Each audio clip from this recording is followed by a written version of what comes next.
आप कहते हो कि मंदिर से जाते समय नंदी के कानों में, बहुत सुंदर प्रश्न है आपके, बहुत भाव से और आनंद से आपने करा, और जनमानस के कल्याण के प्रश्न है ये, केवल आपके लिए नहीं है, ये सबके लिए इतने जोरदार प्रश्न हैं। जो गलती भी करते होंगे तो इसको सुधार सकते।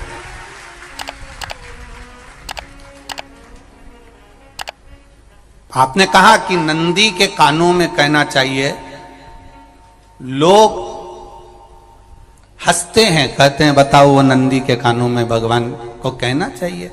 वैसे तो हम आपको एक बात बता दें कि दुनिया के लोग किसी दूसरे धर्म की कभी हंसी नहीं उड़ाते। दुनिया के लोगों को दूसरे का धर्म अच्छा लगता है। दुनिया के लोग सबसे ज्यादा हंसी उड़ाते हैं तो हमारे सनातन धर्म की ही उड़ाते हैं, और जी खुद उड़ाते हैं, दूसरा उड़ाने वाला नहीं होता। दूर के ढोल हमें समझ में आते हैं, उसका धर्म हमें समझ में आ गया, उनके यहाँ क्या है, ऐसा है, आओ कुछ नहीं, उनके धर्म में ऐसा है, कितना आनंद हमें दूसरे के धर्म में लग रहा है, और हमारा सनातन धर्म हमको बुरा लगता है। हमारे सनातन धर्म हमें बुरा लगने लगा। अरे भाई, लोग कहते हैं कि नंदी के कान में कहते हो, ये कोई हमारे पुराणों में या शास्त्रों में लिखा है? भगवती बहन साहू, आपको धन्यवाद देना चाहूंगा और एक बात कहना चाहूंगा, जितनी भी शिव महापुराण के अंतर्गत चाहे उपाय जो बताए जाते हैं कि बेलपत्री ऐसे चढ़ाना, काली मिर्च ऐसे चढ़ाना, चावल ऐसे चढ़ाना, धतूरा का क्या महत्व है, शमी के पत्ते का क्या महत्व है, बेलपत्री के पत्ते का क्या महत्व है, ये जितनी भी बातें बताई जाती हैं ये सब पुराण के अंतर्गत से बताई जाती है। अब दुनिया के लोग इसको चाहे टोटका कह दें, चाहे दुनिया के लोग इसे टोना कह दें, पर पुराण से हटकर कुछ नहीं। और आप लोगों को अगर बोला है कि नंदी के कान में कहकर भगवान शंकर के मन में बात पहुंचे, तो ये क्यों कहा, तो ये भी हमारी शिव महापुराण में लिखा है, जलंधर के चरित्र में। कोई आपसे कहे कि नंदी के कान में बोलने से क्या होता है, ये जलंधर का चरित्र कह रहा है। मां पार्वती जी का हस्त कमल पकड़कर जलंधर लेकर जाने लगा।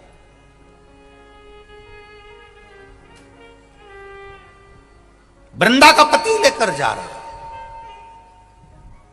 वृंदा तो भगवान की भक्ति में लीन रहती थी, उसको तो जलंधर को सबसे ज्यादा तकलीफ थी नारायण से, पर शिव के पास आ गया, क्योंकि ईर्षा प्रवृत्ति, अभी कथा में कहा, कोई कोई ऐसा होता है जिसको तुमसे बेर नहीं होता तो भी अंदर से ईर्षा जाग जाती है। कोई कोई ऐसा होगा जिसको अंदर से ईर्षा जागती है, अपने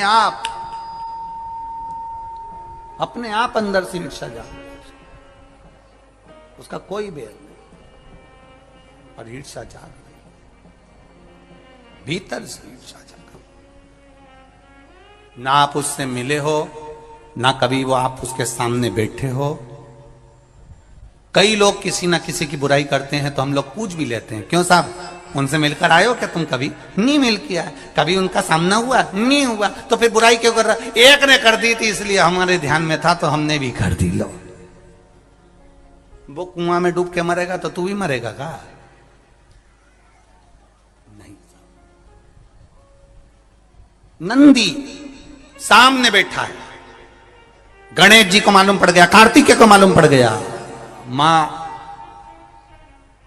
पार्वती जी का हस्त कमल जलंधर ने पकड़ लिया और लेकर चला। मालूम पड़ गया, तब नहीं रहा गया। गणेश जी को क्रोध आ गया और गणेश जी महाराज आए, शिव जी को जगाने लगे, पिताजी पिताजी पिताजी कर कर जगाया, उठो पिताजी, पिताजी उठिए,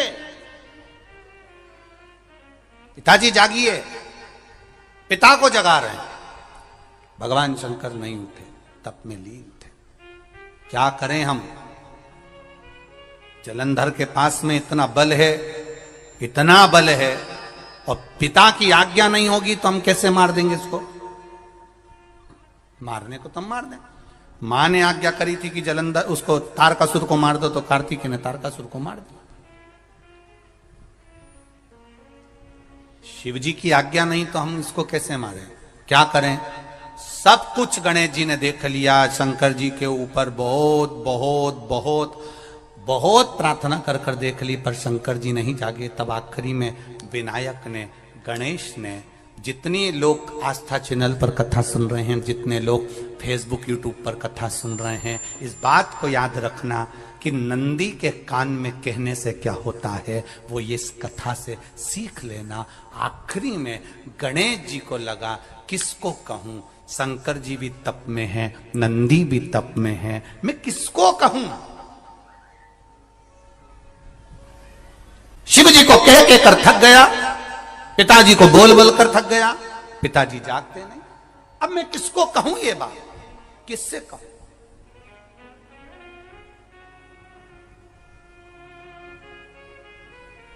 विनायक गए सीधे अब नंदी के पास में। नंदी भी तप में लीन थे, शंकर जी की ओर मुख था, शंकर जी की ओर मुख था। गए और जाकर तुरंत विनायक ने नंदी के कानों में जाकर कहा, नंदीश्वर, मैया का हाथ पकड़कर जलंधर लेकर जा रहा है, पिताजी तप में लीन है, कृपा करिए ना। बस केवल नंदी के कान में कहा, गणेश जी दूर हट गए। नंदी के कान में कहा, शंकर जी के नेत्र खुल गए, शिव जी के नेत्र खुले। ध्यान देना जरा, इस शिव महापुराण की, आशुतोष शिव महापुराण की कथा, जो कथा यहां कही जा रही है, यह कथा पहले के चरित्रों में सुनने को नहीं मिली होगी। जरा ध्यान देना इस संवाद पर, जितने लोग आस्था चैनल पर, जितने फेसबुक यूट्यूब पर सुन रहे हैं।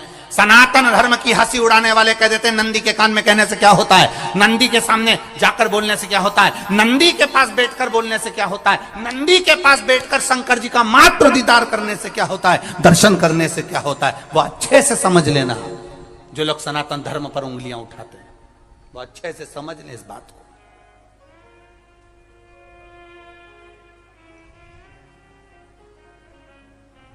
क्या होता है, नंदी तप में लीन, शिवजी तप में लीन, शिव नहीं उठ रहे। विनायक ने नंदी के कानों में जाकर कह दिया, नंदी के कान में जाकर कहा, नंदी के नेत्र नहीं खुले। नेत्र किसके खुले? जम के बोलो, महादेव के खुले, शिव जी के खुले। ये मन का तार। नंदी शंकर की आराधना कर रहे थे, शिव अपनी भक्ति में डूबे थे।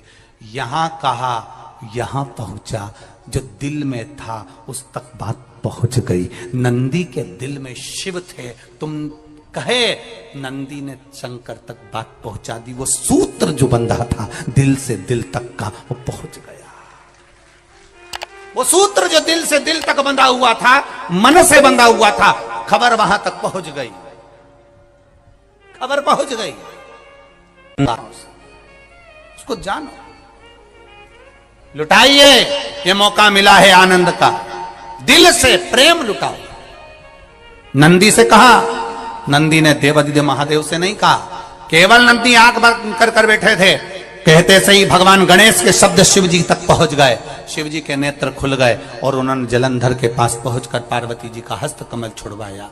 जरा विचार करिएगा, आप नंदी से कहते हो मेरे महादेव तक बात पहुंच जाती है।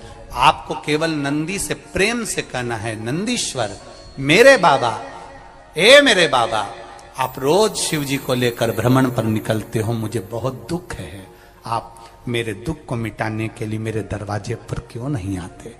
नंदीश्वर से कहा, शिव जी तक बात पहुंच जाएगी, शंकर के नेत्र आपके लिए खुल जाएंगे और महादेव आपके यहां खड़ा मिलेगा, मेरा महादेव आपके पास में खड़ा मिलेगा।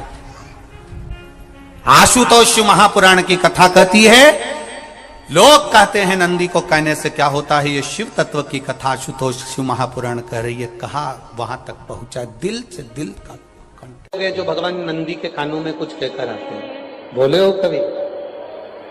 सीधे बोल देते हो क्या जाकर? नंदी के कानों में कहने का भी एक तरीका है। आप लोगों को मालूम होगा वो तरीका? नहीं मालूम?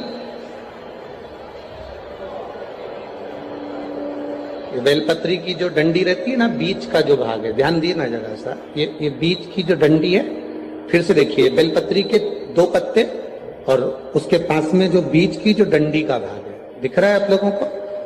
ये 2 डंडी, ये बीच की 2 पत्ती और उसके बीच में जो 2 डंडी का भाग होता है। जब हम देवादिदेव महादेव से कोई बात कहने वाले होते हैं ना कि बाबा बहुत दुखी हूं, बाबा बहुत तकलीफ चल रही है, बाबा मैंने एक कंपटीशन एग्जाम में परीक्षा दी है, बाबा मेरे जीवन में ये तकलीफ हो रही है, बाबा, तब इस बेलपत्री की जो ये डंडी होती है, इस उंगली से, इस अंगुष्ठ से इस डंडी को पकड़ा जाता है और बाबा के कर्ण में कहने से पहले ये हाथ को नंदी के ऊपर रखकर फिर हम बाबा के नंदी के कानों में कहते हैं और चलते समय इस बेलपत्र को अशोक सुंदरी की जगह पर चढ़ाकर वापिस सजाते हैं। देव अधिदेव महादेव को पार्वती की बात मानना ही पड़ती है और वो कहना ही पड़ता है। ये बेलपत्र की महत्व है। ये जितना फल एक बेलपत्र की पत्ती में, उतना की उतना फल। हम आपसे फिर कहेंगे, कभी मौका मिल जाए जिंदगी में, कभी तुम्हारे जीवन में अगर मौका मिले और कहीं बेलपत्री का वृक्ष मिल जाए जिसकी छांव तुम्हारे ऊपर पड़ रही हो, तुम्हारे ऊपर अगर बेलपत्री की छांव पड़ रही हो, उसके नीचे बैठकर कभी मौका मिले, एक बेलपत्री का पत्ता मात्र रखकर आप शिव जी का नाम लेकर जल भी अगर समर्पित कर रहे हो ना, तो वो 12 ज्योतिर्लिंग को जल चढ़ाने के बराबर फल प्रदान कर। एक बेलपत्री का पत्ता, एक बेलपत्री का वृक्ष, एक बेलपत्री के वृक्ष की छांव हमारे जीवन को कृतार्थ कर देती है, धन्य कर देती है, कृतार्थ। कभी भी शंकर के मंदिर में जाओ, शिव जी का पूजन कर जब वापिस आओ, तो शंकर भगवान के मंदिर में जो बाहर नंदी बैठता है, उसके कानों में ओम नमः शिवाय बोलकर अपने मन की कामना उसके कानों में बोलकर आप आ जाइए, आपकी कामना 3 महीने में पूरी हो जाती है। नंदी के ईश्वर भगवान का स्मरण करिए। अगर 7 बेलपत्र आप शंकर को समर्पित करते हो तो 1 बेलपत्र नंदी भगवान पर भी जबरदस्त अवश्य समर्पित करो। नंदीश्वर भगवान शिव को समर्पित, 1 बेलपत्र नंदी के ईश्वर की ओर चढ़े। और बहुत ध्यान दीजिए महाराज, अगर कोई काम अटक रहा है, नहीं हो रहा, बहुत प्रयास करा, तो भगवान शंकर के मंदिर में 5 बेलपत्र चढ़ाइए। और शंकर भगवान की जो छोटी लड़की है अशोक सुंदरी, आपको बताया था ना अशोक सुंदरी का स्थान, भगवान शंकर की 6 लड़कियां हैं, उसमें से सबसे छोटी लड़की अशोक सुंदरी की जगह पर 1 बेलपत्र चढ़ाइए। फिर 1 बेलपत्र नंदीकेश्वर पर चढ़ाइए और नंदीकेश्वर पर चढ़ाने के बाद भगवान शंकर के मंदिर के बाहर चौखट पर दिया लगा दीजिए साइड में, और फिर अपने घर पर आ जाइए, आपका कार्य सफल होना प्रारंभ हो जाएगा। नंदीकेश्वर भगवान नंदीकेश्वर का स्मरण कर लेने पर जीव आनंद सुख की अनुभूति करता है, आनंद सुख को पाता। भगवान नंदीकेश्वर का पूरी दुनिया में केवल एक केदारनाथ ही एक ऐसा है जहां पर ओम कुंड विराजमान है। कौन सा कुंड है वहां पर? ओम कुंड। जो बच्चा हकलाता है, तोतला बोलता है या गूंगा होता है, जिसकी वाणी नहीं होती, वो अगर ओम कुंड पर जाकर ओम बोलने का प्रयास करता है तो जितनी देर तक उसके मुंह से घुन्न की आवाज निकलती है, उतनी देर तक ओम कुंड में से पानी का बुलबुला निकलता रहता है। और 7 या 8 बार बोलने से व्यक्ति हकलाना छोड़ देता है, तोतला बोलना छोड़ देता है और उसकी वाणी आ जाती है। वो ओम कुंड केदारनाथ जी में बसता है। कहां बसता है?